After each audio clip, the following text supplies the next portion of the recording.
তুমি কি এমন একজন স্টুডেন্ট যে পড়াশোনায় খুব ভালো কিছু করতে চাও কিন্তু ঘুম আর মোবাইল তোমার সবথেকে ভালো বন্ধু?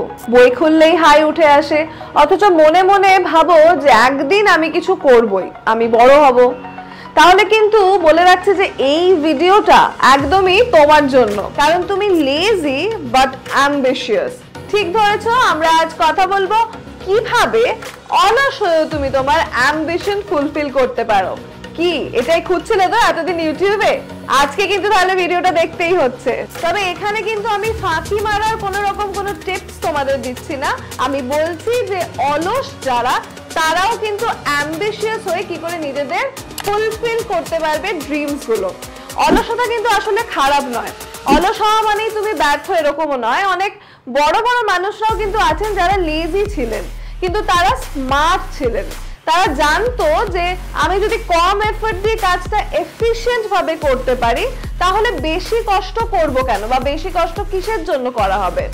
যেমন বিল গেটস একবার বলেছিলেন, আমি অলস লোককে বেছে নিই কঠিন কাজের জন্য, কারণ সে এমন সহজ উপায় বের করবে যেটা বুদ্ধিমানরাও কিন্তু ভেবে উঠতে পারেনি। তোমার অলসতা যদি প্ল্যানিং এবং সিস্টেমে কাজ করে তাহলে কিন্তু তুমিও জিতবে। প্রথমে একটা কাজ করো, তোমার বড় লক্ষ্যটা ঠিক করো, মানে একদম বিগ গোল। লাইফে বড় হয়ে তুমি কি হতে চাও? যেমন ধরো তুমি যদি আইএএস অফিসার হতে চাও, স্কলারশিপ পেতে চাও, বা একটা ইউটিউব চ্যানেল শুরু করতে চাও, কি হতে চাও জীবনে, আগে সেটা ভেবে রাখো, গোলটা ফিক্স করো। এবার এই গোলটাকে ছোট ছোট কম সময়ের কাজের মধ্যে কিন্তু ভাগ করে ফেলতে হবে। যেমন আজকে ধরো 15 মিনিটের একটা ভিডিও দেখে নিলাম, কাল আবার 10টা ভোকাবুলারি শিখলাম, পরশু আবার একটা মক টেস্ট দিয়ে ফেলবো। কম সময় কিন্তু ব্যয় করছে, কিন্তু কনসিস্টেন্সি থাকলে কিন্তু লেজি স্টুডেন্টরাও জিতে যায়, অনেক ক্ষেত্রেই জিতে যায়। টাইমার সেট করো, দেখবে বেটার রেজাল্ট পাবে। লেজি স্টুডেন্টরা যদি ফোনটা একটু কাজের কাজে ব্যবহার করে তাহলে কিন্তু অনেক কিছু চেঞ্জ হয়ে যেতে পারে। যেমন ধরো পোমোডোরো টেকনিক ট্রাই করো। এটা আবার কি? 25 মিনিট পড়ো, 5 মিনিট রেস্ট নাও। তুমি দেখবে যে 25 মিনিটেও কিন্তু অনেক কিছুই হয়ে যাচ্ছে, কারণ তুমি ভাবছো যে রেস্ট তো আমি এই 25 মিনিটটা করলেই নিয়ে ফেলবো, 5 মিনিটের জন্য হলো। ডিস্ট্রাকশন বন্ধ করা খুব দরকার।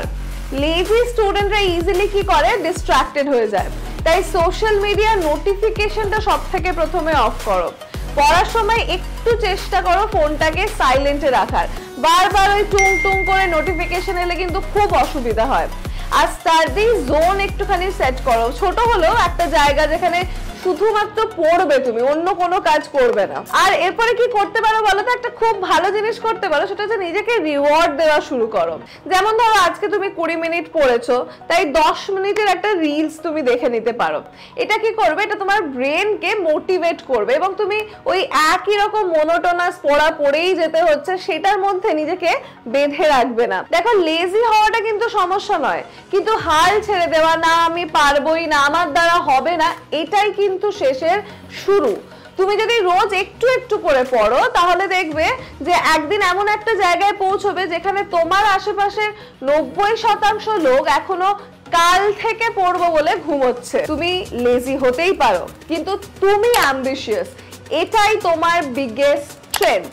এই শক্তিটাকে একটু ইউজ করো, প্ল্যান করে এবং স্মার্টলি। এবং একটা কথা আজকের এই ভিডিও শেষে বলতেই হচ্ছে যে আজকালকার বাচ্চাদের মধ্যে যে প্রবণতা রয়েছে যে আমার দ্বারা হবে না, আমি পারবো না, প্রথমে এই মাইন্ডসেটটা একদম চেঞ্জ করে ফেলো। পারলে তুমি পারবে, হলে তোমার দ্বারাই হবে।